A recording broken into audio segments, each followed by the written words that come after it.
বিএনপির ভারপ্রাপ্ত চেয়ারম্যান তারেক রহমান বলেছেন, মায়ের চোখে বাংলাদেশ যেমন তেমন একটি বাংলাদেশ গড়তে চান, যেখানে দলমত ধর্মবর্ণ নির্বিশেষে বিশ্বাসী অবিশ্বাসী সংশয়বাদী প্রতিটি সন্তান, প্রতিটি মানুষ নিরাপদ থাকবে।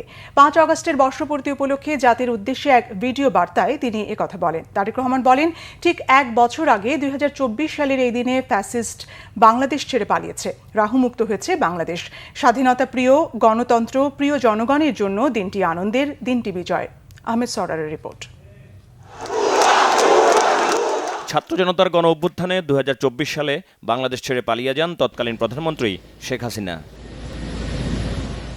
সেই দিনের বর্ষপূর্তি উপলক্ষে লন্ডন থেকে এক ভিডিও বার্তায় বিএনপির ভারপ্রাপ্ত চেয়ারম্যান তারেক রহমান বলেন, রাহুমুক্ত বাংলাদেশের এই দিনটিকে অন্তর্বর্তীকালীন সরকার জুলাই গণ অভ্যুত্থান দিবস হিসেবে ঘোষণা করেছে। তাবেদার মুক্ত বাংলাদেশের জনগণ প্রতি বছর এই দিনটিকে স্বাধীনভাবে সানন্দে সরকারি ছুটির দিন হিসেবে উপভোগ করে স্বাধীনতা এবং গণতান্ত্রিক রাজনৈতিক অধিকার চর্চার নতুন অঙ্গীকারে উদ্বুদ্ধ হবে। 5ই আগস্ট, আজ থেকে ঠিক 1 বছর আগে 2024 সালের এই দিনে ফ্যাসিস্ট বাংলাদেশ ছেড়ে পালিয়েছে, রাহুমুক্ত হয়েছে বাংলাদেশ। স্বাধীনতা প্রিয়, গণতন্ত্র প্রিয় জনগণের জন্য দিনটি আনন্দের, দিনটি বিজয়ের। 21 শতকের এই বাংলাদেশে পলাতক স্বৈরাচার এক বিভীষিকার রাজত্ব কায়েম করেছিল। গুম, খুন, অপহরণ, হামলা, মামলা, নির্যাতন, নিপীড়নকে সাধারণ এবং স্বাভাবিক ঘটনায় রূপান্তর করেছিল। এই ফ্যাসিবাদের বিরুদ্ধে 1.5 দশকেরও বেশি সময় ধরে চলা আন্দোলনের সময় বিএনপি সহ ভিন্ন দল এবং মতের গণতন্ত্রের পক্ষের শক্তির লাখো কোটি নেতাকর্মীর জন্য দেশকে নরকে পরিণত করে রাখা হয়েছিল। শত শত মিথ্যে মামলার কারণে ভিন্ন দল এবং মতের লক্ষ লক্ষ নেতাকর্মী সমর্থকের ঘর বাড়ি ছাড়া করে দেওয়া হয়েছিল। অনেকের পারিবারিক বন্ধন ছিন্ন হয়ে গেছে।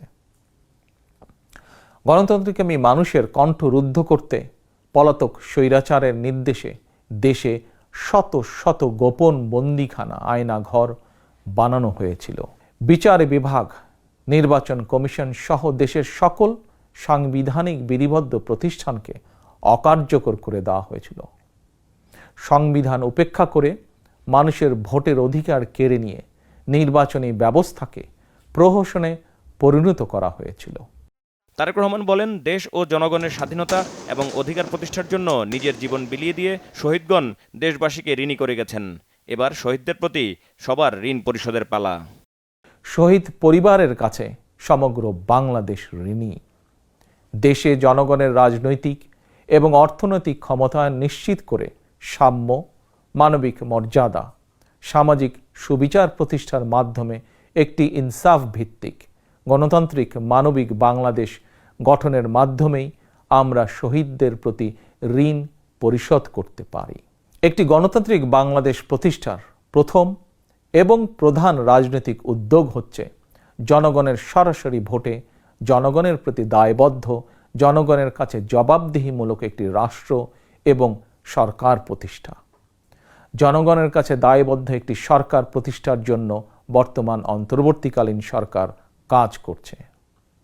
প্রিয় ভাই বোনেরা, বিগত 1.5 দশকের ফ্যাসিবাদী আন্দোলনের সঙ্গে স্বাধীনতা পরবর্তী 3-3.5 বছরের সময়কাল ছাড়া আর কোনো শাসনামলের তুলনা চলে না।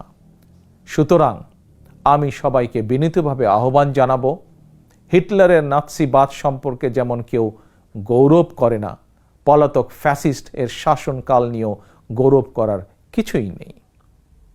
ডাকাতি করে কিছু সম্পদ চ্যারিটি করলেও জনগণের চোখে ডাকাত যেমন গ্রহণযোগ্য নয়, তেমনি অন্তর্বর্তীকালীন সরকারের ব্যর্থতা খুঁজতে গিয়ে কৌশলে পলাতক ফ্যাসিস্টদের পক্ষে সাফাই গাওয়াও তেমন গ্রহণযোগ্য হতে পারে না।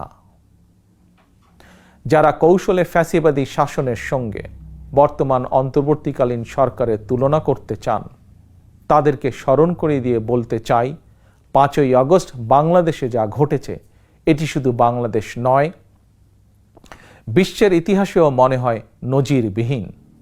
5ই আগস্ট গণভবন ছেড়ে ফ্যাসিস্ট পালিয়েছে। সংসদ ভবন রেখে তথাকথিত সাংসদ পালিয়েছে, আদালত ছেড়ে প্রধান বিচারপতি পালিয়েছে, বায়তুল মোকাররম ছেড়ে প্রধান খতিব পালিয়েছে, ক্যাবিনেট ছেড়ে মন্ত্রীরা পালিয়েছে, ফ্যাসিস্টের দোসররা গা ঢাকা দিয়েছে। তবে উদ্বেগের বিষয় হচ্ছে পলাতক এই ফ্যাসিস্টের চক্রের মনে এখনো কোনো অনুতাপ, অনুশোচনা নেই। তারেক রহমান বলেন, 2024 সালের 5 আগস্ট বাংলাদেশের ইতিহাসের ঘৃণ্যতম ফ্যাসিস্ট পালিয়ে যাওয়ার পরপরই বীর জনতার উদ্দেশ্যে দেয়া অভিনন্দন বার্তায় তিনি বলেছিলেন, বিজয়ীর কাছে পরাজিতরা নিরাপদ থাকলে বিজয়ের আনন্দ মহিমান্বিত হয়। সেটি আবারও স্মরণ করিয়ে দেন তিনি। দেশের গণতান্ত্রিকামী জনগণের প্রতি আমার আহ্বান, কেউ আইন নিজের হাতে তুলে নেবেন না, মব ভায়োলেন্সকে উৎসাহিত করবেন না, নারীর প্রতি সহিংস আচরণ করবেন না, অন্যের স্বাধীনতার প্রতি শ্রদ্ধাশীল থাকুন। একজন মায়ের চোখে বাংলাদেশ যেমন, আমরা তেমন একটি বাংলাদেশ গড়তে চাই, যেখানে দল, মত, ধর্ম, বর্ণ নির্বিশেষে বিশ্বাসী, অবিশ্বাসী, সংশয়বাদী প্রতিটি সন্তান, প্রতিটি মানুষ নিরাপদে থাকবে। আজ এবং আগামীর প্রতিটি 5ই আগস্ট হয়ে উঠুক গণতন্ত্র, সুশাসন প্রতিষ্ঠা আর মানবিক মানুষ হয়ে ওঠার অঙ্গীকারের দিন। এই সুমহান অঙ্গীকার বাস্তবায়নের দীর্ঘযাত্রায় তিনি এবং তার দল বিএনপি দেশের সকল গণতন্ত্রকামী জনগণের সমর্থন এবং সহযোগিতা আশা করেন। গণতান্ত্রিক আহমেদ সরওয়ার, বাংলা ভিশন, ঢাকা। সহযোগিতা আশা করছি।